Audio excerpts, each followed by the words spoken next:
Bismillahirrahmanirrahim. Assalamualaikum warahmatullahi wabarakatuh. Alhamdulillahi ala ihsani wa syukru lahu ala taufiqihi wa amtinanihi wa asyhadu an la ilaha illallah wahdahu la syarika lahu ta'ziman li sya'nih wa asyhadu anna Muhammadan abduhu wa rasuluhu da'ila ridwanih. Allahumma salli alaihi wa ala alihi wa ashabihi wa ikhwani. Bapak-bapak dan ibu-ibu, hadirin dan hadirat yang dirahmati oleh Allah Subhanahu wa taala, pada kesempatan yang bahagia ini kita akan bahas topik tentang manusia yang terbaik di sisi Allah Subhanahu wa taala. Yang tentunya jika seorang telah mendapat predikat manusia yang terbaik di sisi Allah, maka dia juga akan mendapatkan kedudukan yang terbaik di akhirat kelak, di surga kelak. Ternyata dalam hadis-hadis Nabi sallallahu alaihi wasallam ada hadis-hadis yang datang dengan lafal khairukum, yang sebaik-baik di antara kalian, atau khairun nas, manusia yang terbaik, dan yang mana-mana semisal ini. Maka pada kesempatan kali ini kita berusaha menelaah hadis-hadis tersebut yang datang dalam lafal khairun nas, manusia terbaik, atau khairukum, yang terbaik di antara kalian, atau khiyarukum. Inilah lafal-lafal yang maknanya sama ya. Di antara hadis-hadis tersebut seperti sabda Nabi sallallahu alaihi wasallam yang sering kita dengar, kata Nabi sallallahu alaihi wasallam, khairun nasi anfa'uhum linnas. Sebaik-baik manusia adalah yang paling bermanfaat bagi masyarakat. Ini adalah hadis yang agung yang menjelaskan bahwasanya untuk menjadi yang terbaik di sisi Allah Subhanahu wa taala, selain dengan banyak beribadah kepada Allah Subhanahu wa taala, juga ternyata dengan bermuamalah dengan masyarakat. Semakin banyak manfaat yang kita bisa berikan kepada masyarakat, maka kita akan menjadi lebih terbaik di sisi Allah Subhanahu wa taala. Oleh karenanya para ulama buat kaidah bahwasanya al-ibadah al-qasirah. Baik, kita lanjutkan bahwasanya Rasulullah SAW bersabda, khairun nasi anfa'uhum linnas. Orang yang terbaik di sisi Allah adalah yang paling bermanfaat bagi masyarakat. Ini dalil bahwasanya untuk meraih keterbaikan bukan saja hubungan antara hamba dengan Allah, tapi juga ada pintu kebaikan dengan hubungan manusia, hamba dengan manusia yang lain. Semakin dia memberi manfaat yang banyak kepada masyarakat, maka dia menjadi lebih terbaik di sisi Allah Subhanahu wa taala. Tentunya semuanya harus ikhlas. Harus niatnya karena Allah. Kaidah mengatakan semua yang karena Allah baru ada pahalanya. Jika tidak karena Allah maka tidak ada pahalanya. Karena berbuat baik kepada orang lain bisa jadi ikhlas karena Allah, dan sebaliknya bisa jadi karena riya atau ingin dipuji atau ingin disanjung, maka tidak ada nilainya sama sekali. Oleh karenanya para ulama menyebutkan kaidah bahwasanya al-ibadah al-muta'addiyah khairun minal ibadatil qasirah. Ibadah yang manfaatnya melampaui sang pelaku ibadah tersebut, manfaatnya kepada orang lain, lebih baik daripada ibadah yang manfaatnya hanya untuk diri sendiri. Makanya lanjutan dari hadis ini, Rasulullah SAW bersabda, wa ahabbul a'mali ilallah sururun tudkhiluhu fi qalbil muslim. Dan amalan yang paling dicintai oleh Allah adalah rasa bahagia yang kau masukkan dalam hati muslim yang lain. Au tatruda anhu ju'an, atau kau hilangkan rasa lapalnya. Au takshifa anhu kurbah, atau kau hilangkan penderitaannya. Au taqdiya anhu dainan, atau kau lunaskan hutangnya. Kemudian kata Nabi sallallahu alaihi wasallam, la an amshi. Kata Rasulullah sallallahu alaihi wasallam, la an amshiya ma'a akhin li fi hajatihi ahabbu ilayya min an a'takifa fi hadzal masjid syahran. Aku berjalan menemani saudaraku dalam rangka memenuhi keperluannya, lebih aku sukai daripada iktikaf di Masjid Nabawi selama sebulan. Hal ini kenapa? Karena iktikaf di Masjid Nabawi adalah ibadah qasirah, yaitu ibadah yang hanya kembali kepada pribadi sendiri. Adapun membantu orang lain maka itu ibadah muta'addiyah, ibadah yang melebar sampai kepada banyak orang. Semakin suatu ibadah lebih bermanfaat kepada banyak orang, maka semakin dicintai oleh Allah Subhanahu wa taala. Maka dari sini para ulama menyebutkan ketika Nabi sallallahu alaihi wasallam menjelaskan tentang 7 golongan yang Allah naungi pada hari kiamat kelak, dalam hadis yang agung kata Nabi sallallahu alaihi wasallam, sab'atun yudhilluhumullah fi yaumin la dhilla illa dhilluh. 7 golongan yang dinaungi oleh Allah pada hari kiamat tatkala matahari dalam jarak 1 mil, di bawah naungan Allah Subhanahu wa taala, semua orang-orang hebat. Yang pertama Nabi sebutkan adalah imamun adil, imam yang adil. Rasulullah berkata imamun adil, imam yang adil. Syabun nasya fi ibadatillah, anak muda yang tumbuh dalam ketaatan kepada Allah. Rajulani tahabba fillah ijtama alaihi wa tafarraqa alaihi. Dua orang saling mencintai karena Allah, bertemu karena Allah, berpisah karena Allah. Kemudian rajulun qalbuhu mu'allaqun bil masajid, seorang yang selalu rindu ingin ke masjid. Yang kelima rajulun da'atu imra'atun dzatu mansibin wa jamalin faqala inni akhafullah, seorang laki yang dirayu oleh seorang wanita yang cantik jelita dan kaya raya, kemudian dia berkata aku takut kepada Allah. Yang keenam rajulun tasaddaqa bi yaminihi fa akhfaha hatta la ta'lama shimaluhu ma tunfiqu yaminuhu, seorang yang bersedekah dengan tangan kanannya kemudian dia sembunyikan sampai tangan kirinya tidak tahu apa yang disedekahkan oleh tangan kanannya. Dan yang ketujuh rajulun dzakarallaha khalian fa fadat aynah, seorang yang sendirian mengingat Allah kemudian dia menangis. 7 orang ini hebat semua. Dan yang paling hebat yang pertama, yaitu imamun adil, imam yang adil. Bahkan Syekhul Islam Ibnu Taimiyah rahimahullah taala berkata, imam yang adil adalah afdhalul mujahidin fi zamanihi. Imam yang adil adalah mujahid yang terbaik di zamannya. Dia berjuang untuk kesejahteraan rakyat, dia berjuang untuk menjunjung keadilan, itu butuh perjuangan. Maka dia adalah seorang mujahid. Dan dia yang terbaik dari 7 golongan yang disebutkan karena manfaat dia yang paling melebar. Manfaat dia yang paling banyak, ya. Karena jika seorang imam adil, maka yang akan merasakan keadilannya mungkin bisa ratusan ribu, bisa jutaan, bisa banyak yang bisa merasakan keadilannya. Oleh karenanya dia yang terbaik di antara 7 yang lainnya.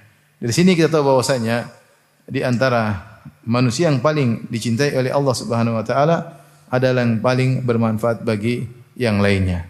Dan subhanallah di sini Rasulullah SAW membuka manfaat tersebut, khairun nasi anfa'uhum linnas, bahwasanya manusia yang terbaik yang paling bermanfaat bagi yang lainnya dalam segala hal, dalam duniawi, dalam masalah agama, dalam masalah pendidikan, dalam masalah apapun yang beri manfaat kepada masyarakat dengan syarat niat karena Allah, maka seorang akan menjadi manusia yang terbaik, akan menjadi manusia yang terbaik. Dari sini jika seorang mau menjadi manusia terbaik di sisi Allah, maka dia harus berpikir keras apa yang bisa saya lakukan untuk masyarakat sesuai dengan kemampuannya masing-masing. Sesuai dengan kemampuannya masing-masing. Yang punya kemampuan tertentu bidang keduniaan, dia pikir apa dunia yang bisa saya sumbangsikan kepada masyarakat. Yang punya ilmu tentang agama, dia pikir apa yang bisa sumbangsikan buat masyarakat.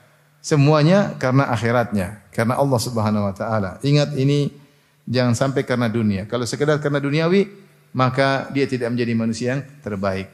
Bahkan dia bisa menjadi orang yang sekedar riya yang tidak mendapatkan apa-apa.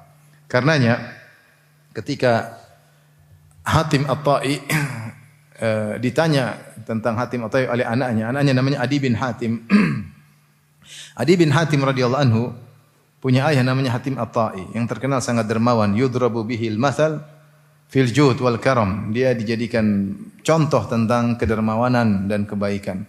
Saking baiknya Hatim At-Tai ini disebutkan kalau di malam hari dia nyalakan api di bukit-bukit agar orang musafirin bisa datang menuju sumber api tersebut agar dia jamu. Bahkan disebutkan kalau tidak ada tamu yang datang, dia bilang sama budaknya, kalau kau bisa datangkan tamu yang makan di rumah saya akan merdekakan engkau. Maka dia terkenal dengan kebaikannya, kedermawanannya, dan bagaimana ringan tangannya. Maka anaknya, Adi bin Hatim radhiyallahu anhu yang masuk Islam, bertanya kepada Nabi SAW tentang ayahnya. Ayahnya sangat bermanfaat bagi orang lain. Maka Adi bin Hatim berkata, ya Rasulullah, kana abi. Ya Rasulullah, ayahku dulu kana yasilur rahim, menyambung silaturahmi, wa yutimmu ta'am, beri makanan, kada wa kada. Ayahku dulu sangat baik, sangat terkenal kedermawanannya. Apakah bermanfaat? Apa kata Nabi SAW? Kana abuka yuridu amran fa asabahu. Ayahmu dulu Hatim At-Tai, ketika dia melakukan segala kebaikan tersebut, dia ingin sesuatu dan dia mendapatkannya. Ditafsirkan oleh para ulama atau datang dari riwayat yang lain, az-zikr. Dia ingin disebut-sebut. Itu dia riya. Dan dia mendapatkannya. Sampai sekarang kita sebut-sebut dia. Tapi dia tidak dapat pahala sama sekali. Kenapa ketika dia melakukan tersebut? Hanya karena apa? Duniawi. Ingin disanjung. Ingin dipuji. Dan dia mendapatkan pujian tersebut. Makanya seorang waspada ketika memberi manfaat kepada orang lain. Hendaknya dia tulus karena Allah Subhanahu wa taala, bukan karena mencari sanjungan dan pujian. Syiarnya sebagaimana perkataan orang-orang yang beriman, innama nut'imukum liwajhillah la nuridu minkum jazaa'an wala syukura. Sungguhnya kami beri makan kepada kalian karena mencari wajah Allah dan kami tidak butuh balasan terima kasih dari kalian dan kami tidak butuh balasan jasa dari kalian. Ya. Inna nakhafu min rabbina yawman abusan qamtarira. Kami itu memberi makan kepada kalian dengan ikhlas karena kami takut hari kiamat kelak. Itu yang buat kami berbuat baik kepada kalian. Maka seorang terpacu untuk melakukan yang terbaik buat masyarakat. Apa yang dia bisa lakukan? Pendidikan kah? Agama kah? Bikin TPA kah? Bikin apa saja yang bisa bikin masyarakat. Membuka lapangan pekerjaan buat orang-orang susah. Enggak ada masalah. Tapi niat harus karena Allah. Sehingga dia menjadi manusia yang terbaik. Ada Syekh Abdul Razak pernah ngobrol sama seorang kawan. Kemudian dia nasihati. Dia bilang, bayangkan engkau punya pekerja sekitar 10.000 orang. Kalau niatkan karena Allah betapa banyak pahala. Dia punya pegawai 10.000 orang.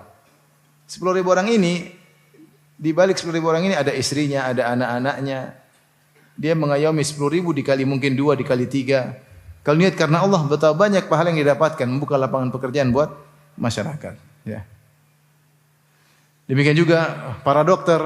Kalau diberi kemampuan oleh Allah untuk mengobati, maka tidak semua kita tarik tarif. Kalau ada orang susah enggak usah bayar atau di korting, ya. Kita beri manfaat kepada masyarakat. Jangan sekadar mencari dunia. Mencari dunia kita alhamdulillah dapat diberikan oleh Allah Subhanahu wa taala. Sisanya kita berusaha memberi manfaat yang terbaik bagi masyarakat. Kalau seorang bekerja di misalnya PNS atau di jabatan, berusaha menjadi pejabat yang terbaik, beri manfaat kepada masyarakat. Bikin aturan yang terbaik yang lebih bermanfaat bagi masyarakat. Demikian juga dalam segala strata jabatan, apakah dia RT, apakah RW, apakah camat, apakah bupati, apakah wali kota, apakah gubernur dan seterusnya. Maka seorang berusaha berkhidmat kepada masyarakat dengan sebaik-baiknya karena semakin banyak yang bahagia karena kerjaan dia, maka dia menjadi yang terbaik di sisi Allah Subhanahu wa taala. Dan kaidah menyatakan semua yang Nabi mengatakan manusia terbaik adalah begini, adalah begini, adalah begini, maka kebalikannya manusia yang terburuk adalah yang lawannya. Kalau ditanya manusia terburuk apa? Manusia terburuk yang paling bikin masalah sama masyarakat. Itu manusia apa yang terburuk? Manusia terburuk siapa yang paling bikin mudarat kepada masyarakat? Manusia terburuk siapa yang paling mencuri harta masyarakat? Ini manusia terburuk. Manusia terburuk di sisi Allah Subhanahu wa taala. Makanya Rasulullah bersabda, "Inna rijalan yatakhawaduna fi malillahi bighairi haqq, falahumun naru yaumal qiyamah." Sungguh sebagian orang mengolah harta masyarakat, yaitu harta rakyat tanpa hak, diambil untuk dirinya, untuk keluarganya, untuk kesenangannya, tanpa hak, maka bagi mereka neraka pada hari kiamat kelak. Bukan memberi sumbangsi kepada masyarakat, malah merugikan masyarakat. Wal iyadzubillah, jadilah dia manusia terburuk di sisi Allah Subhanahu wa taala. Semakin sering mengganggu masyarakat, semakin buruk di sisi Allah Subhanahu wa taala. Apa kata Nabi sallallahu alaihi wasallam? Inna syarran nasi manzilatan yaumal qiyamah man wada'ahu an-nas ittaqa fuhsyi. Punya orang yang paling buruk di sisi Allah pada hari kiamat kelak, orang yang ditinggalkan masyarakat karena takut mulutnya yang buruk. Mulutnya yang buruk. Tidak ada yang nyaman sama dia. Ini baru gangguan mulut saja, dia menjadi terburuk di sisi Allah Subhanahu wa taala. Bagaimana lagi dengan gangguan harta, mengambil harta orang, yang merugikan bangsa dan negara. Ini lebih parah lagi karena efek yang dia rasakan sangat banyak.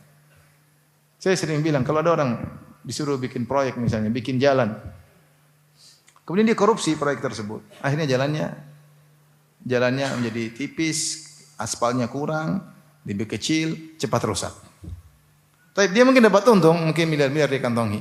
Tapi jalan berlobang-lobang. Setiap hari mungkin 1.000 mobil kecikelek. Setiap ada mobil cikelek, dia dapat dosa. Cikelek, dosa terus. Kemudian kalau korupsi kadang-kadang yang korupsi kadang-kadang bukan orang miskin, udah kaya. Ya. Tapi begitulah, terkadang Allah menyiksa sebagian orang dengan hartanya. Ketidakpuasannya membuat dia akhirnya melakukan hal yang diharamkan oleh Allah Subhanahu wa taala. Maka ikhwan dan akhwat yang rahmati Allah Subhanahu wa taala, masing-masing kita berusaha untuk berfikir masa depan kita di akhirat. Jadilah manusia yang terbaik dengan menjadi orang yang paling bermanfaat bagi masyarakat. Tetangga-tetangga kita, kampung kita, kita pikirkan kalau di kampung belum ada TPA, bikin TPA. Kita jadi perintis, jadi pelopor, kita keluarkan uang, kita berusaha. TPA jalan, kita yang dapat pahala. Kalau di masjid belum ada pengajian, kita bikin pengajian rutin agar orang-orang dapat hidayah, belajar, ada sarana untuk mengingat Allah Subhanahu wa taala. Bikin apa yang bisa kita lakukan terbaik, maka lakukanlah. Apalagi kalau pejabat memiliki kemampuan untuk memerintah, mengatur, maka kesempatan dia untuk menjadi manusia terbaik sangat besar. Maka imam yang adil, pemimpin yang adil adalah manusia terbaik pada hari kiamat kelak. Bahkan kata Syekhul Islam Ibnu Taimiyah rahimahullah, afdhalul mujahidin, mujahid yang terbaik. Hadis berikutnya, Rasulullah SAW bersabda, khairun nasi man tala umruhu wa hasuna amaluh. Wa syarrun nasi man tala umruhu wa sa'a amaluh. Kata Nabi sallallahu alaihi wasallam, sebaik-baik manusia adalah yang panjang umurnya dan baik amalnya. Dan kaidah sudah kita katakan, kalau Rasulullah mengatakan sebaik-baiknya maka seburuk-buruknya lawannya. Dan seburuk-buruk manusia adalah yang panjang umurnya dan buruk amalnya. Ada dua model manusia, satu panjang umur amalnya baik, satu panjang umur amalnya buruk. Yang satu manusia terbaik, yang satunya lawannya manusia terburuk. Ini adalah keterbaikan manusia di sisi Allah ditinjau dari bagaimana dia memanfaatkan umurnya. Bahwasanya umur yang Allah berikan pada dia tidak terbuang-buang. Dia gunakan untuk beramal saleh. Karena Nabi SAW mengatakan, khairun nasi man tala umruhu. Sebaik-baik orang yang panjang umurnya, wa hasuna amaluhu, dan amalnya yang terbaik. Kita lihat sebagian ulama di zaman kita, Masya Allah, diberi umur sampai 90 tahun lebih. Tetapi setoran Al-Quran, ya, hafal Quran, berbuat baik, mengajarkan ilmu, ya, ibadah, luar biasa ya. Allah berikan berkah dalam kehidupannya. Nah, kalau kita ingin menjadi manusia terbaik, umur yang Allah berikan kepada kita ini kita syukuri. Bagaimana cara bersyukur? Dengan beramal saleh. Tidak ada cara bersyukur yang terbaik kecuali dengan amal saleh. Allah mengatakan, "I'malu ala Dawud syukra wa qalilun min ibadiyas syakur." Wahai keluarga Daud, wahai Sulaiman alaihissalam, beramal salehlah sebagai bentuk syukur kepada Allah. Ya. Wa qalilun min ibadiyas syakur, dan sedikit dari hamba-hambaku yang pandai bersyukur, ya. Kata Allah Subhanahu wa taala, di antara ciri orang yang telah mencapai, orang saleh yang mencapai umur wa balagha 40 sana, qala rabbi auzi'ni an ashkura ni'mataka allati an'amta alayya wa an a'mala salihan tardah. Dia berdoa, ya Allah, ilhamkanlah kepadaku untuk bisa bersyukur kepadamu dan untuk beramal saleh yang kau ridhai. Maka orang yang menghargai umurnya, dia akan beramal saleh manfaatkan umurnya tersebut. Saya sering sampaikan, hanya orang beriman yang menghargai waktunya. Kalau Anda mendapati diri Anda menghargai waktu Anda, tidak ada waktu yang terbuang-buang. Kalau bukan untuk mengaji, kalau enggak untuk menelaah buku, kalau enggak untuk silaturahmi, kalau enggak untuk menunaikan hak istri, kalau enggak menunaikan hak anak, kalau enggak menenangkan kawan, setiap waktu yang lewat tidak ada yang terbuang-buang. Maka itu ciri manusia terbaik. Ciri manusia terbaik. Karena dia manfaatkan umurnya untuk bertakwa kepada Allah Subhanahu wa taala. Tapi kalau Anda dapati diri Anda ternyata waktu terbuang sejam nonton ini, nonton ini. Ya. Nonton hal yang tidak bermanfaat. Buang-buang umur dengan lihat berita-berita yang tidak ada manfaatnya. Maka ini Anda tidak menghargai umur Anda, tidak menghargai umur Anda. Ya. Makanya apa kata sebagian salaf, al-waqtu kas-saif illam taqta'uhu qata'aka. Waktu seperti pedang. Kalau kau tidak tebas pedang tersebut, dia akan menebasmu. Artinya waktu kalau kau tidak manfaatkan untuk kebaikan, dia akan membawamu kepada yang tidak baik. Dia akan bawa kepada yang tidak baik. Orang yang beriman, dia manfaatkan umurnya. Kita enggak tahu kapan kita dipanggil oleh Allah Subhanahu wa taala. Semakin kita panjang umur dalam ketakwaan, semakin kita meraih keterbaikan. Perhatikan hadis yang menakjubkan ini.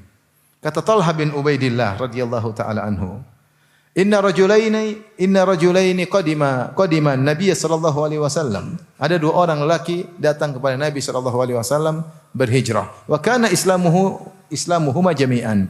Kedua orang ini Islamnya sama-sama masuk Islam. Wa kana ahaduhuma asyaddu ijtihadan minal akhar. Dua orang yang baru masuk Islam ini sama-sama hijrah ke Madinah. Yang satu lebih semangat beribadah daripada yang lainnya. Faghazal mujtahidu minhuma. Maka yang paling semangat ini berjihad di jalan Allah Subhanahu wa taala. Amal saleh yang luar biasa. Tsumma stushhid, kemudian dia mati syahid. Tsumma makathal akhar ba'dahu sanah, kemudian yang satunya diberi umur setahun lebih. Baru kemudian meninggal dunia. Jadi dua orang sama-sama masuk Islam artinya sama-sama nol, mulai dari nol. Yang satunya lebih semangat, yang satunya biasa-biasa tapi continue beribadah. Yang lebih semangat berjihad, kemudian mati syahid, pahalanya luar biasa. Yang satunya tidak meninggal mati syahid tapi diberi umur sampai setahun kemudian. Kata Talha bin Ubaidillah, kemudian meninggal dunia. Akhirnya dua-duanya meninggal dunia. Kata Talha bin Ubaidillah, ya. Fara'aitu fima yaran naim, maka aku bermimpi sebagaimana dilihat oleh orang sedang bermimpi, ya. Fa idza ana inda babil jannah, tiba-tiba aku berada di depan pintu surga. Ya. Fa idza ana bihima, tiba-tiba di sampingku ada dua orang tersebut. Fa kharaja kharijun minal jannah, kemudian ada yang keluar dari jannah, dari surga. Fa adzina lil akhir minhuma, maka ternyata yang terakhir meninggal di luar masuk surga. Kemudian dia bawa dalam surga, kemudian dia balik lagi, kemudian baru dia adzina, ya, lilladzi istushhid, kemudian diizinkan belakangan kepada orang yang mati syahid. Tsumma raja'a ilayya, kemudian duanya datang kepada aku, dua orang tersebut sudah masuk surga, kemudian berkata kepada aku, irji falam ya'ni lakal an, belum waktunya kau masuk surga. Kemudian Talha bin Ubaidillah masuk, bangun tidur. Fahaddatsa bihin nas, maka dia pun sampaikan kepada orang-orang dia mimpi yang menakjubkan. Kenapa menakjubkan?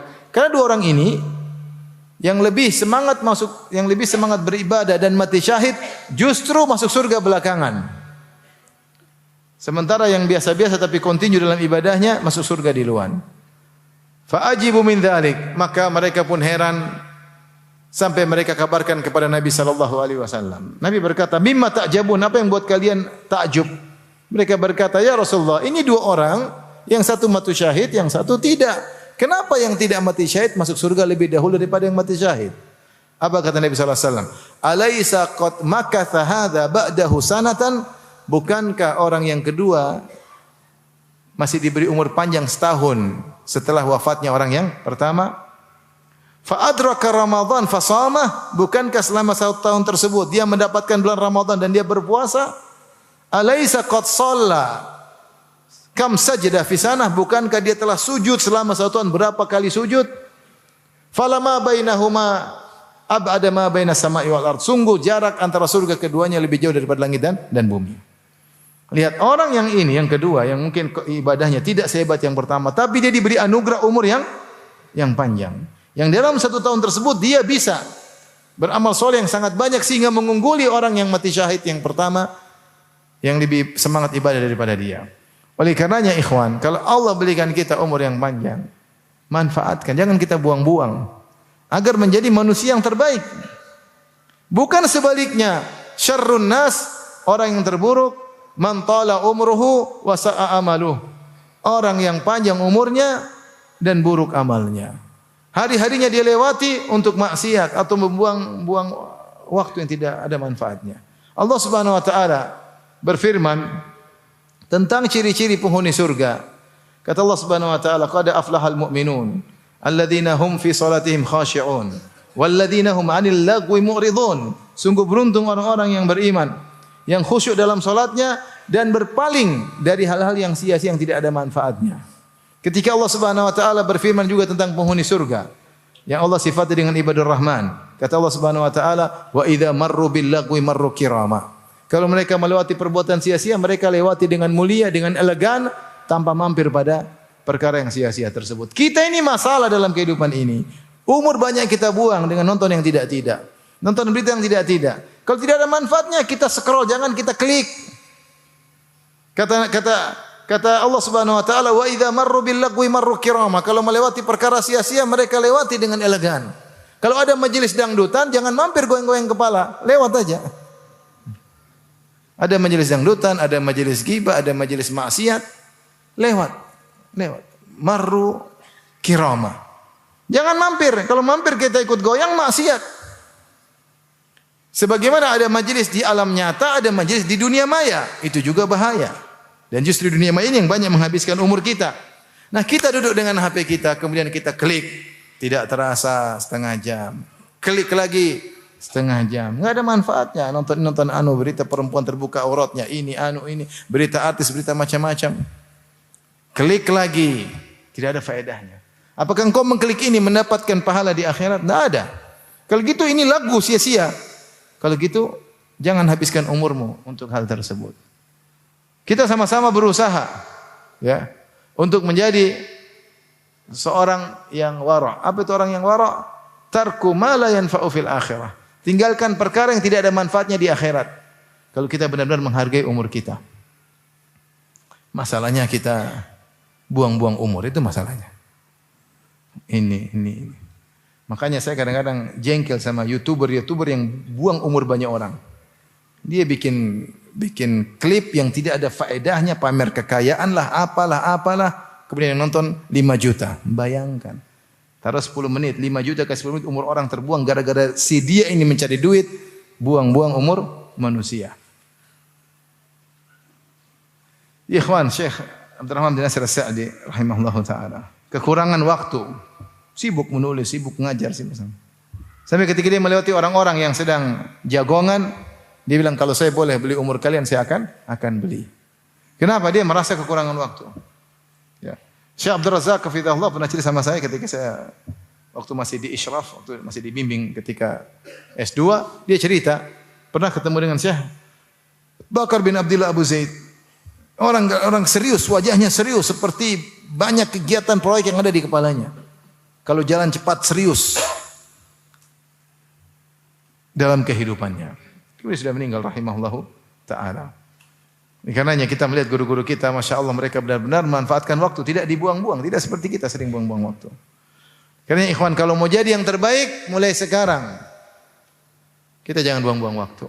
Ada kita bisa waktu baca Quran, kita bisa baca buku, kita bisa dengar YouTube pengajian-pengajian. Kita bisa telepon mama kalau masih punya mama, bisa telepon bapak kalau masih punya bapak. Kalau mama dan bapak tidak ada, telepon kakak adik, kita bisa bantu mereka. Kalau enggak kita bisa kunjungi tetangga, menyenangkan hati mereka. Banyak yang bisa kita lakukan. Kalau enggak nyenangin istri. Kalau punya uang belikan emas 1 kilo, kalau enggak punya uang ya sudah. Sedangkan anak-anak ngobrol sama anak-anak. Mereka curhat, ngobrol, ketawa ketiwi, niatkan semua pahala. Tidak ada waktu kita yang terbuang. Ini masalah kula dodong, ngelamun, buka HP, sudah. Drama Korea. Saya ngobrol sama seorang supir. Saya disupir waktu itu, perjalanan jauh, 11 jam. Ngobrol lah. Ada kisah layangan putus. Di mana? Saya enggak pernah nonton. Oh iya Ustaz, saya nonton. Semua saya nonton Ustaz. Subhanallah. Bagaimana ceritanya? Oh, Masya Allah. Dia habiskan waktunya nonton apa? Nonton sinetron-sinetron yang belum tuh benar ceritanya ya. Subhanallah. Dia nonton ini. Maksud saya ikhwan, kita ini kadang-kadang buang-buang umur. Mulai sekarang kita harus waspada. Kalau tidak ada manfaatnya jangan kita klik.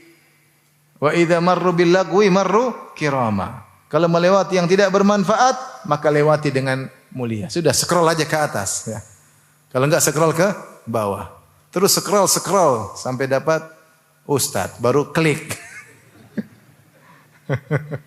Kalau dapat ustadz, artis, inilah pemain film lah, inilah sibuk, lewatin aja. Enggak usah. Kalau mau jadi yang terbaik di sisi Allah. Subhanallah. Nanti ketika kita meninggal yang kita sesali adalah waktu yang terbuang yang tidak ada manfaatnya. Ya. Apa kata Ibnu Mas'ud radhiyallahu taala anhu? Ma nadimtu ala syai'in nadami ala yaumin gharabat fihi syamsuhu wa lam yazdad fihi amali. Aku tidak pernah menyesal seperti menyesal suatu hari yang mataharinya terbenam sementara amalku tidak bertambah. Sekarang ikhwan, mulai kita targetkan, kita ada baca Quran, ada silaturahmi, berbakti sama orang tua. Intinya jangan sampai umur kita terbuang tidak ada manfaatnya. Agar kita merasakan faedahnya di akhirat kelak. Kalau ingin menjadi manusia yang terbaik. Kalau ingin menjadi manusia terburuk, ya sudah, umur panjang maksiat melulu. Umur panjang maksiat apa? Melulu, ya. Saya sering sampaikan nih, kalau dahulu disebutkan bahwasanya kata Ibnu Rajab Al-Hambali, sungguhnya penduduk kota Madinah, kalau mereka sudah berumur 40 tahun, aqbalu alal ibadah, maka mereka fokus ibadah. Kalau sudah umur berapa? 40 tahun. Kesibukan dunia mereka kurangi dan mereka fokus untuk ibadah. Itu penduduk kota Madinah di zaman dahulu. Kalau kita 40 tahun, mulai kebuka dunia. Mulai banyak relasi. Mulai banyak. Harusnya kita mulai, kalau sudah mulai tua, sudah kurangilah relasi. Mulai kita left grup-grup yang tidak bermanfaat. Grup yang buang-buang umur kita left. Tidak usah ragu-ragu. Cari grup yang bermanfaat. Kita punya waktu untuk baca Quran. Kita waktu untuk berzikir, bisa ada waktu untuk zikir pagi petang. Sekarang kita kayak kekurangan waktu, kayak yang sibuk. Sibuk apa? Sibuk ngegrup. WhatsApp ting tang. Oleh karenanya, jadilah manusia yang terbaik dengan tidak membuang-buang umur kita. Taib, hadis yang lain yang juga tentang Rasulullah SAW menjelaskan tentang manusia yang terbaik, seperti sabda Nabi SAW, khairukum li ahlihi wa ana khairukum li ahli. Sebaik-baik kalian adalah yang terbaik bagi istrinya dan aku adalah suami yang terbaik. Ini hendaknya dijadikan pelajaran bagi para lelaki yang punya istri. Kalau yang jomblo ya sudahlah, itu kita tidak bicara. Kita bicara tentang lelaki yang sudah punya istri. Kalau Anda ingin menjadi manusia terbaik di sisi Allah, jadilah suami yang terbaik. Jadilah suami yang terbaik. Berusaha semaksimal mungkin terbaik bagi istri. Dalam tutur kata, dalam sikap, dalam memaafkan, ya. Dalam memberi hadiah, dalam mengusap-ngusap rambutnya, dalam ketawa ketiwi. Jangan sampai sama istri orang ketawa ketiwi, sama istri sendiri bermuka masam. Ini terjadi sebagian orang kalau sama istri orang, Masya Allah, begitu semeringah orang. Istri sendiri abus wajah muka masam. Abasa wa tawalla. Wajah muka masam. Gimana? Sampai istri orang Masya Allah semangat luar biasa. Ya. Kita menjadi suami terbaik bagi istri karena itu berpahala. Ingat hadis ini. Kalau istri punya kekurangan, begitulah sifat wanita. Antum mengerti enggak sih yang punya istri? Wanita itu punya apa? Kekurangan. Makanya Rasulullah SAW mengatakan, Innal mar'ata khuliqat min dhila. Wanita itu diciptakan dari tulang rusuk yang bengkok. Wa inna awaja syai'in fi dhila a'lahu. Dan yang paling bengkok dari tulang rusuk adalah bagian atas. Kata sebagian ulama, maksudnya lisan wanita itu bengkok. Ngomong enggak pernah lurus. Ini dari curhatan hati nih. Bercanda aja. Jadi Rasulullah sebutkan itu bukan untuk mencela wanita. Rasulullah sebutkan itu supaya kita beri uzur kepada mereka. Bosnya wanita memang seperti itu. Pengen wanita yang sempurna, yang pengertian, yang mungkin ada satu di antara sejuta. Ya. Pengen istri seperti Khadijah radhiyallahu anha. Sementara kamu bukan seperti Muhammad. Pengen istri seperti Khadijah, kamu Abu Jahal. Bagaimana ceritanya? Oleh karenanya, tapi berusaha menjadi suami yang terbaik. Ingat kata Nabi SAW, dinarun anfaqtahu fi sabilillah. Satu keping dinar yang kau infakkan di jalan Allah. Wa dinarun anfaqtahu fi raqabah. Satu keping dinar yang kau infakkan untuk memerdekakan budak. Wa dinarun anfaqtahu ala tasaddaqta bihi ala miskin. Satu keping dinar yang kau sedekahkan untuk fakir miskin. Wa dinarun anfaqtahu ala ahlik. Dan sekeping dinar yang kau infakkan untuk keluargamu. Satu keping dinar 4/4 gram emas. A'dhamuhu ajran alladhi anfaqtahu ala ahlik. Yang paling besar pahalanya dari semua dinar-dinar tersebut adalah sekeping dinar yang kau infakkan untuk istrimu. Masih pelit sama istri. Ya, enggak usah pelit. Dia ibunya anak-anak. Dia yang merawat kita kalau kita sakit. Dia yang tempat kita menyalurkan hasrat kita. Kekurangannya pasti ada. Maafkan dia ya. Maafkan dia. Kita diberi kesempatan oleh Allah untuk menjadi suami yang terbaik, kita sia-siakan. Ya. Menjadi lelaki terbaik buat janda, jangan. Jadi lelaki terbaik buat istri sendiri. Ahluk, keluargamu, bukan keluarga orang lain. Ya. Bagaimana bisa seperti itu? Berusaha semaksimal mungkin. Minta berdoa kepada ya Allah, jadikanlah aku suami yang terbaik. Agar aku menjadi terbaik di sisimu. Pahalanya besar. Pahalanya besar. Ya. Kata para ulama, kenapa Rasulullah SAW mengkaitkan keterbaikan dengan terbaik bagi istri? Karena akhlak seorang yang sesungguhnya adalah di rumahnya. Kalau dia di luar, dia bisa tasanna, dia bisa pura-pura. Karena dia bergaul dengan orang 1 jam, 2 jam, kemudian pisah. Maka borok-boroknya tidak ketahuan. Paham? Kalau di rumah ya pasti ketahuan borok-boroknya. Aslinya ketahuan kalau di rumah. Karena nggak mungkin dia main drama selama 24 jam. Kalau sama temannya di kantor dia bisa drama. Iya, akhi gimana? Kayak fahalek. Bisa drama. Kalau di rumah nggak ada drama-drama. Ketahuan aslinya. Maka ketika dia bisa menjadi terbaik di rumah, dia benar-benar manusia terbaik. Ini yang pertama. Yang kedua, di luar kita natasonna, kita main drama di depan orang lain karena memang dia kita hormati sehingga kita menunjukkan kita baik. Tapi kalau istri, siapa sih? Ibunya anak-anak kadang kita rendahkan, dia lemah. Apalagi orang tuanya sudah meninggal dunia dua-duanya. Kadang-kadang kita sehingga kita merendahkan dia, maka nampaklah akhlak kita yang asli kepada istri. Disinilah rahasianya kenapa Nabi menjadikan keterbaikan seorang laki dengan menjadi suami yang terbaik.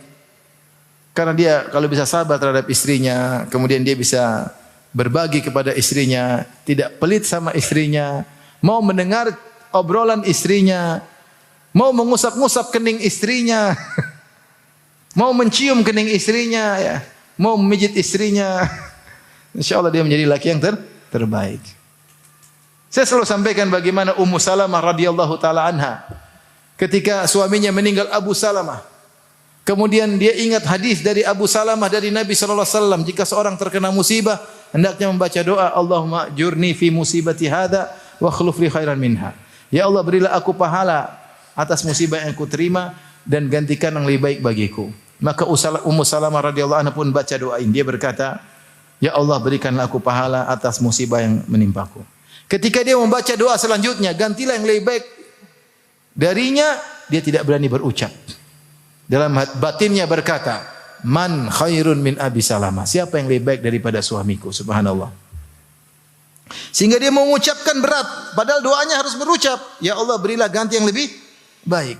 Tapi ketika dia mau mengucap, batinnya menolak, mengatakan man khairun min Abi Salamah. Siapa sih yang lebih baik daripada suamiku? Akhirnya dia pun ucapkan. Dia bilang, ya Allah, berilah ganti yang lebih baik dariku.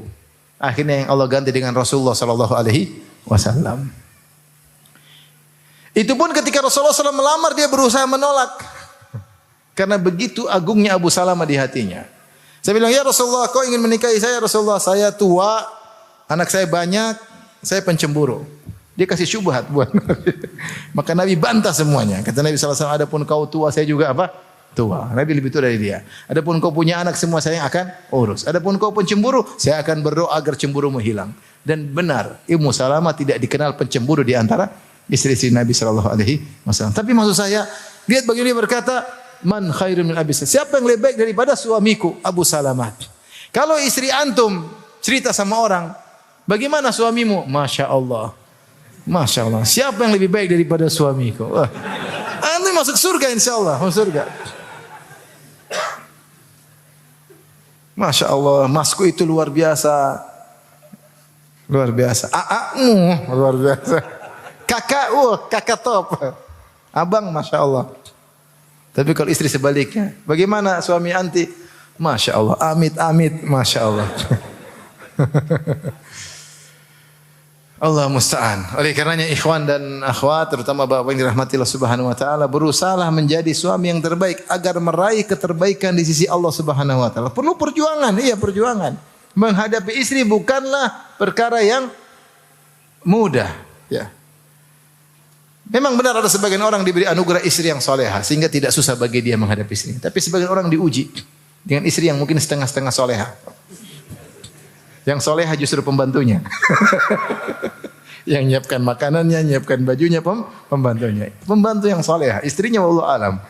Maka dia berusaha untuk menjadi suami yang terbaik. karena Allah, bukan berharap balas budi dari istrinya, enggak.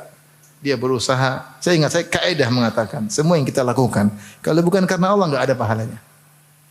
Oleh karena kita menjadi suami yang terbaik pun karena siapa? Karena Allah. Kalau istri salah, maafkan. Jengkel, maafkan. Kalau kita bisa maafkan orang lain, istri lebih utama untuk kita maafkan. Kalau kita bisa kasih waktu buat teman kita, istri kita lebih utama untuk kita kasih waktu ngobrol dengan dia. Ya. Ini kalau ingin menjadi lelaki yang terbaik. Tapi kita lanjutkan. Tadi hadis yang ketiga. Ya. Di antara hadis yang juga menyebut tentang keterbaikkan, seperti sabda Nabi SAW, khairukum ahsanukum qadaan. Sebaik-baik kalian adalah yang paling baik dalam membayar hutang. Ternyata membayar hutang juga ada adab. Dan yang terbaik membayar hutang itu yang terbaik di sisi Allah Subhanahu wa taala. Saya pikirkan kenapa Rasulullah menyebut hal ini. Karena memang banyak orang tidak punya adab bayar hutang. Kalau sudah berhutang lupa diri. Lupa kalau dia punya hutang. Sampai kadang tidak beradab kepada yang beri hutang. Kamu tuh nagih-nagih terus. Yang beri hutang malah diomel-omelin. Tahukah anda bahwasanya orang kasih hutang sama kita itu orang sangat baik. Sekarang semua orang pegang uangnya. Takut ada perubahan ekonomi lah, inilah, isu inilah. Uang ditahan. Terus dia pinjamkan uang sama kita, itu orang baik. Dia menyelamatkan kita dari rentenir. Dia menyelamatkan kita dari konvensional, riba. Dia pinjamkan uang. Nah kalau dia sudah pinjamkan uang, ingat kebaikannya. Bayar pada waktunya. Kalau punya kemampuan bayar. Jangan tidak beradab. Jangan tidak beradab. Sampai ada kawan ngeluh sama saya. Ustaz, ini orang utang sama saya Ustaz. Saya tagih dia marah-marah. Kok bisa Pak? Iya saya pas tagih dia bilang, Bapak tuh gimana? Minggu lalu saya punya uang Bapak nggak tagih. Sekarang saya lagi nggak punya uang Bapak tagih. Ente yang bahlul, kalau punya uang bayar. Nggak usah ditagih. Subhanallah. Sampai akhirnya yang bayar memberi hutang ngemis-ngemis. Tolong Pak, bayar utangnya Pak. Tolong Pak. Bayangkan, ini kejadian. Yang kasih utang malah ngemis-ngemis. Sementara yang punya uang, saya belum ada. Subhanallah, ini gimana? Akhlak amburadul. Sebagian orang, Masya Allah, ke masjid. Begitu punya utang, menghilang. Subhanallah. Nomor diganti. Allahu Akbar. Subhanallah. Jadi benar Nabi ini ngomong pada tempatnya. Khairukum ahsanukum qadaan. Sebaik-baik kalian yang paling baik dalam bayar apa? Hutang. Saya umrah satu hari dengan dua teman saya. Si A dan si B. Si B punya hutang sama si A. Ketika sampai di umrah ngobrol sama saya dua-duanya kaget lah. Si A ngomong, Ustaz, dia punya utang sama saya malah umrah. Allah.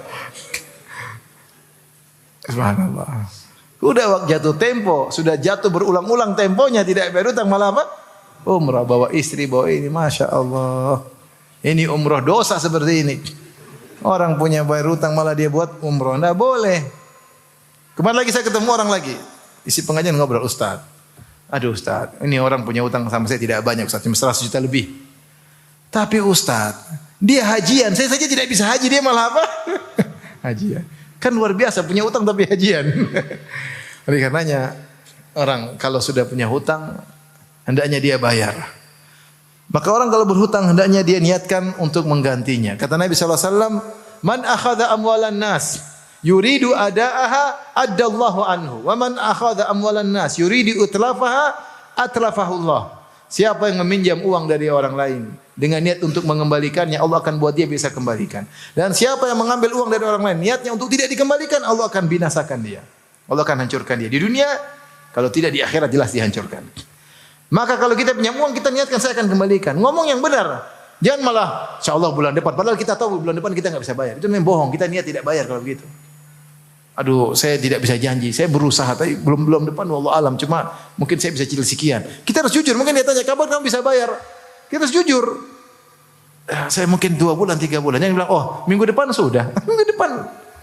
Nomor telepon kita buang. Dia cari kita enggak dapat-dapat.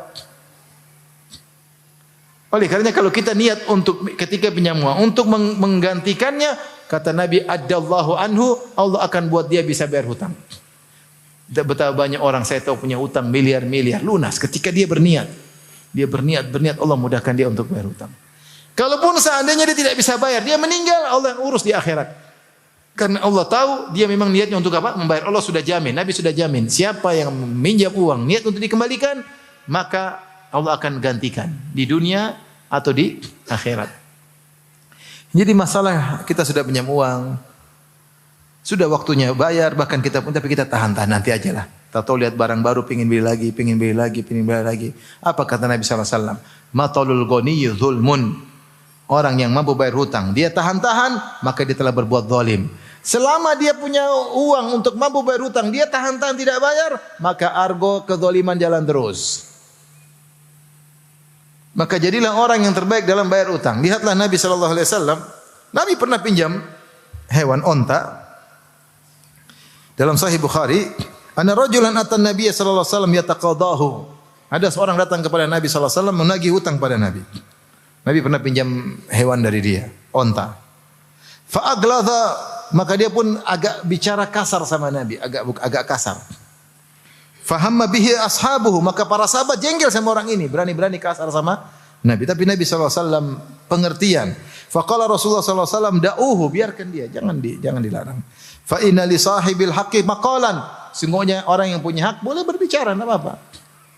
Maka Rasulullah SAW berkata, a'tuhu sinnan mithla sinnihi, bayar utang ontanya seumur dengan apa yang saya pernah pinjam darinya. Kalau ya Rasulullah, la najidu illa amthala min sinnihi. Kata para sahabat, kami tidak mendapati kecuali onta yang lebih bagus daripada onta yang pernah Anda pinjam ya Rasulullah. Kata Rasulullah SAW, berikan onta yang lebih baik tersebut. Fa inna min khairikum ahsanakum qadaan. Sungguhnya yang terbaik di antara kalian yang paling baik dalam bayar hutang. Maka kalau antum ingin menjadi yang terbaik di sisi Allah, gunakan adab bayar hutang untuk meraih keterbaikan. Bayar pada waktunya. Kalau bisa di ujung diberi tambahan lebih baik. Sebagaimana Nabi SAW bayar dengan lebih, tentu tidak boleh ada persyaratan di belakang. Kalau ada persyaratan sebelumnya, makanya riba. Tapi ini karena kebaikan kita kasih tambahan, tidak jadi masalah sebagaimana dicontohkan oleh Nabi SAW. Taib, di antara keterbaikan yang juga disebutkan dalam hadis, Rasulullah SAW bersabda, khairukum man ta'allama al-Qur'ana wa 'allamahu. Sebaik-baik kalian adalah yang belajar Al-Quran dan mengajarkannya. Ini keutamaan bagi para pengajar Quran. Bahwa mereka telah meraih keterbaikan karena beri perhatian terhadap firman-firman Allah Subhanahu wa taala. Mereka pelajari tajwidnya, mereka pelajari maknanya, kemudian mereka mengajarkan. Ini juga mencakup orang yang mengajarkan tajwid, orang yang mengajarkan tafsir, orang yang mengajarkan makna Al-Quran, semua masuk dalam hadis ini. Khairukum, sebaik-baik kalian, man ta'allama al-Qur'ana wa 'allamahu, yang belajar Al-Quran dan mengajarkan. Sekali lagi saya ingatkan bahwasanya ketika mengajar Quran harus ikhlas. Harus ikhlas kepada Allah Subhanahu wa taala. Karena rawan orang kalau sudah hafal Quran, punya sanad, rawan untuk angkuh dan sombong, merendahkan orang lain, rawan. Ya, berbangga-banggaan. Maka seorang ketika belajar Quran karena Allah, mengajarkan pun karena Allah, maka dia akan menjadi yang terbaik di sisi Allah Subhanahu wa taala. Yang terakhir, hadis su'ila Rasulullah sallallahu alaihi wasallam. Rasulullah SAW pernah ditanya, ayun nasi akram? Ya Rasulullah, siapa manusia yang termulia? Itu manusia terbaik. Qala akramuhum indallahi atqahum. Nabi jawab, orang yang paling mulia di sisi Allah adalah yang paling bertakwa. Berdasarkan firman Allah, inna akramakum indallahi atqakum. Yang paling mulia di sisi Allah adalah yang paling bertakwa. Ya, kata Nabi sallallahu alaihi wasallam, la fadla li arabi 'alal ajami walal ajami lil arabi 'alal arabi illa bitaqwa. Tidak ada keutamaan orang Arab di atas non Arab kecuali dengan takwa, dan tidak ada keutamaan non Arab di atas Arab kecuali dengan apa? Takwa. Tidak ada keutamaan berkulit hitam di atas kulit putih atau kulit putih di atas kulit hitam kecuali dengan apa? At-taqwa. Kullukum min Adam wa Adam min turab. Kalian semua dari Adam dan Adam dari tanah. Subhanallah, Islam tidak mengenal kasta. Islam tidak mengenal apa? Kasta. semua menjadi terbaik di sisi Allah jika dia yang paling bertakwa. Nabi jawab dengan sebagaimana yang kita ketahui. Sahabat berkata, qalu laisa an hadza nas'aluka. Bukan ini yang kami tanyakan ya Rasulullah. Oh, ternyata bukan itu. Rasulullah sudah kasih jawaban karena pertanyaan siapa orang paling mulia? Kata Nabi yang paling bertakwa. Kata para sahabat, laisa an hadza nas'aluka. Bukan tentang ini kami nanya. Nabi jawab lagi, kalau begitu fa akramun nasi fi riwayatin innahu al-karimu ibnul karim. Orang yang paling mulia adalah al-karim, orang yang mulia, putranya orang mulia. Maksudnya Yusuf. Nabi Yusuf alaihissalam. Yusuf bin Yaqub bin Ishaq bin Ibrahim. Nabi, ibn Nabi, ibn Nabi, ibn Nabi. 4 silsilah Nabi berturutan yang tidak ada kecuali pada Nabi Yusuf. Kata Nabi SAW, inilah manusia yang paling mulia di sisi Allah. Karena dia mengumpulkan silsilah kenabian yang luar biasa, nasab yang baik dengan akhlak yang mulia, dengan nubuah yang termulia. Sahabat berkata lagi, laisa an dzalika nas'aluk. Bukan ini yang kami tanya. Terus tanya apa? Rasulullah balik bertanya, fa an ma'adinil Arab tas'aluni. Kalian bertanya tentang asal usul Arab? Kalian bertanya tentang itu? Qalu na'am. Kata para sahabat, na'am. Kata Rasulullah SAW, fa khiyarukum fil jahiliyati khiyarukum fil islami idza faquhu. Sebaik-baik kalian ketika di jahiliyah, sebaik-baik kalian ya di jahiliyah, maka dia menjadi yang terbaik dalam Islam jika dia faqih, jika paham agama. Si Rasulullah SAW mengatakan, ketika di zaman jahiliyah ada orang yang baik, dermawan atau asal usul yang baik, sopan santun dan yang lainnya, suka menolong. Ini orang kalau masuk Islam dia juga menjadi yang terbaik. Dengan syarat idza faquhu, kalau dia belajar agama. Ini Rasulullah berbicara tentang jahiliyah dan Islam. Kalau kita bisa analogikan, demikian juga. Kita ini sebagian kita ada jahiliyah parsial, ya. Sebagian kita ada yang dulu penuh dengan kemaksiatan. Ada di kalangan orang mas, tapi dia baik. Tukang maksiat, mungkin tukang zina, tukang ini, tukang riba, tapi dia baik. Ketika belum berhijrah. Kelantas ketika dia berhijrah, dia menjaga kebaikannya. Kemudian dia belajar agama, jadilah dia yang terbaik juga ketika setelah hijrah. Ini motivasi bagi kawan-kawan yang belum berhijrah. Jaga keterbaikan Anda ketika masih di kubangan kemaksiatan. Ada sifat-sifat baik, jaga, bawa ketika sudah hijrah. Bawa ketika sudah hijrah. Kalau sebelum hijrah suka senyum, suka bantu orang lain, jaga. Setelah hijrah juga jaga. Maka Anda menjadi terbaik di sisi Allah Subhanahu wa taala. Ikhwan dan akhwat yang dirahmati Allah Subhanahu wa taala. Ini sebagian hadis-hadis tentang keterbaikan, itu masih ada hadis-hadis yang lain. Ini yang bisa saya sampaikan pada malam hari ini. Sebagian ulama mengatakan ternyata kalau kita lihat keterbaikan tersebut ternyata tidak satu amalan. Berarti Nabi keterbaikan dari tinjauan-tinjauan. Ditinjau dari ini maka yang terbaik seperti ini, ditinjau dari ini maka yang terbaik seperti ini. Ini pendapat sebagian ulama. Tergantung siapa yang bertanya, maka Rasulullah SAW jawab, keterbaikan bagi engkau seperti ini. Maka yang ada yang bertanya, Rasulullah SAW menjelaskan keterbaikan dari berbagai tinjauan. Ada yang mengatakan maksudnya yang terbaik maksudnya min khiyarikum, di antara yang terbaik. Berarti yang terbaik itu banyak. Di antaranya tadi yang kita sebutkan ada 4 atau 5 keterbaikan. Maka seorang berusaha menjadi yang terbaik di sisi Allah dan berjuang, karena kalau dia menjadi terbaik di dunia, maka dia akan menjadi terbaik di akhirat, maka surganya pun yang terbaik. Wallahu taala alam bisawab. Semoga Allah menjadikan kita hamba-hamba yang terbaik di sisi Allah Subhanahu wa taala. Demikian saja apa yang saya sampaikan.